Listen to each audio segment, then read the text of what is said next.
America has been at war from the moment those planes hit 13 years ago, and last night a new chapter. President Obama presents his strategy to destroy the terror group ISIS in a primetime address to the nation. ABC's John Carl starts off our team coverage from the White House. Good morning, John. Good morning, George. The president is prepared for a significant escalation of U.S. military operations against the terrorist group ISIS, including more troops going to the region and more airstrikes in Iraq and in Syria. The president used his primetime address to tell the American public he does have a plan for taking on what many in his administration call the greatest terrorist threat since 9/11. America will lead a broad coalition to roll back this terrorist threat. This is a core principle of my presidency. If you threaten America, you will find no safe haven. Our objective is clear. We will degrade and ultimately destroy ISIL. His plan includes sending an additional 475 U.S. troops to Iraq to train and advise Iraqi security forces that are battling ISIS, training moderate Syrian rebels battling ISIS in Syria, and expanding U.S. airstrikes in Iraq, eventually including airstrikes in Syria, too. The president also reiterated what he won't do: no U.S. combat troops. As I've said before, these American forces will not have a combat mission. We will not get dragged into another ground war in Iraq. But the number of U.S. troops in Iraq, advising Iraqis and providing security to American diplomats, has been steadily rising. There will soon be a total of more than 1,600 U.S. troops serving in Iraq.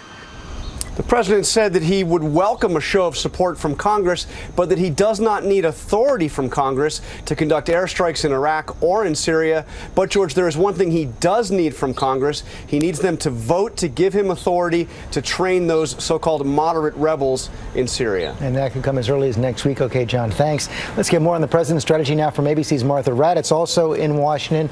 And Martha, as John pointed out, very, very clear that airstrikes are coming in Syria. What exactly would trigger that escalation?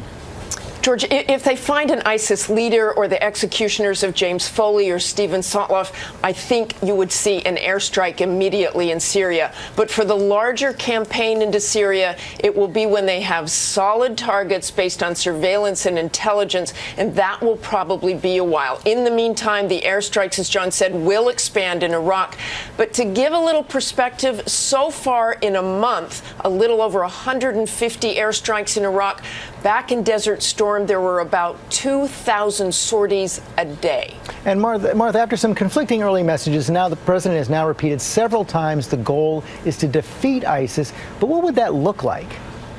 In Iraq, it would mean removing ISIS as a threat and having a stable, inclusive government. In Syria, a much tougher end state, because even if you defeated ISIS there, you would still end up with an unstable government with Assad in charge and a country that has become a magnet for Islamic extremists. Either way, this is going to take a very long time, George. Beyond the Obama presidency. Okay, Martha, thanks very much. And on this 9/11 anniversary, there is heightened concern about a terrorist attack in the U.S.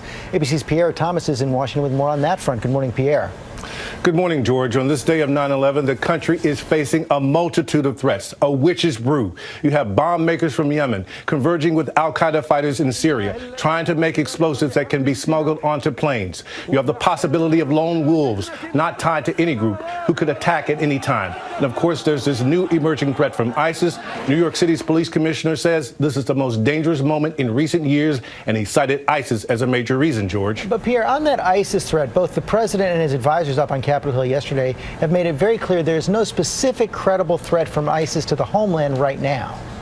No specific threat has been identified, but they know at least 100 Americans have gone to Syria or tried to go. They're dealing with that. And because ISIS is so good at using social media to lure people to their cause, there's growing concern that ISIS could convince people here at home to attack.